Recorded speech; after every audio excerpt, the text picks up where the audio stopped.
আসসালামু আলাইকুম বন্ধুরা, কেমন আছেন? আশা করি ভালোই আছেন আর ভালো থাকেন। আল্লাহ তাআলার কাছে এই কামনাই করি। আজকে একটি বিষয় নিয়ে শেয়ার করবো, এর জন্য চলে এলাম। তো আমি সাইকেল চালাচ্ছি।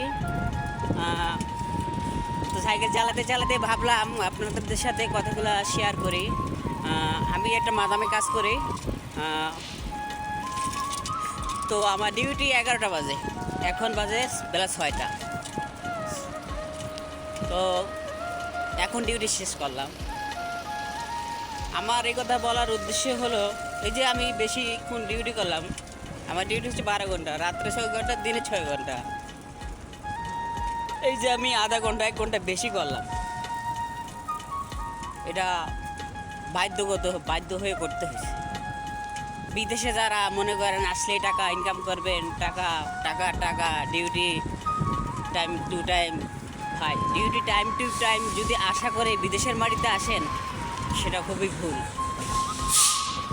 আপনি 8 ঘন্টা ডিউটি ঠিকই বলবে, কিন্তু আপনার 10 ঘন্টা ডিউটি করে হয়ে যাবে, 12 ঘন্টাও ডিউটি করা হয়ে যাবে, ত্যাক্ত হয়ে যাবে ডিউটি করতে করতে। বিদেশের ভাই টাকা ইনকাম করাটা এত সহজ না, যতটা সহজ অনেকেই মনে করে। যারা আসে, নতুন যারা আসে, তারা অনেকেই মনে করে। বিদেশে এসে দেখেন যে টাকা ইনকাম করার কতটা জ্বালা। এরই নাম হচ্ছে বিদেশ, এরই নাম হচ্ছে প্রবাস। মা বাবা, ভাই বোন, পরিবার পরিজনকে ফেলে এসে বিদেশের মাটিতে টাকা ইনকাম করাটা চারটিখানি কথা নাই, অনেক কষ্টের টাকা। আর এই কষ্টের টাকা যখন বেপথে খরচা হয়ে যায়, তখন দুঃখ ছাড়া আর হাই উতাস করা ছাড়া কিছুই করার থাকে না। তো যারাই আসবেন,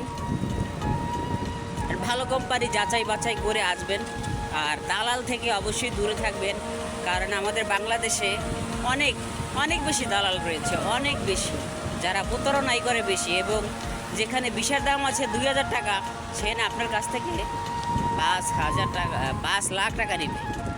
তাহলে চিন্তা করে দেখেন, একটা ভিসার দাম 2000 টাকা না, কিন্তু আপনাদের কাছ থেকে টাকা নিয়ে নিচ্ছে 5 লাখ টাকা।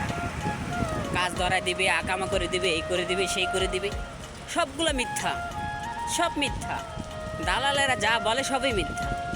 অতএব যদি আসেন, যদি আসারই দরকার হয়, প্রয়োজন হয়, তাহলে ভাই ব্রাদার যদি থাকে, তাদের মাধ্যমে আসবেন, কাজ হবে, এটা নিশ্চিত ধরে নিতে পারে। তবে ভাইয়ের মধ্যেও অনেকে আছে যারা কাজ দিতে পারে না, তো সেটা ভাইয়ের বিষয়। ভাইয়ের টাকা খরচা করে আনছে, ভাই বুঝবে। তো এই হচ্ছে কথা ভাই। যারা আসবেন বিদেশের মাটিতে, অবশ্যই ভালো কোম্পানি দেখে যাচাই বাছাই করে আসবেন। তো ভালো থাকবেন, সুস্থ থাকবেন। আজকে পর্যন্তই, আল্লাহ হাফেজ।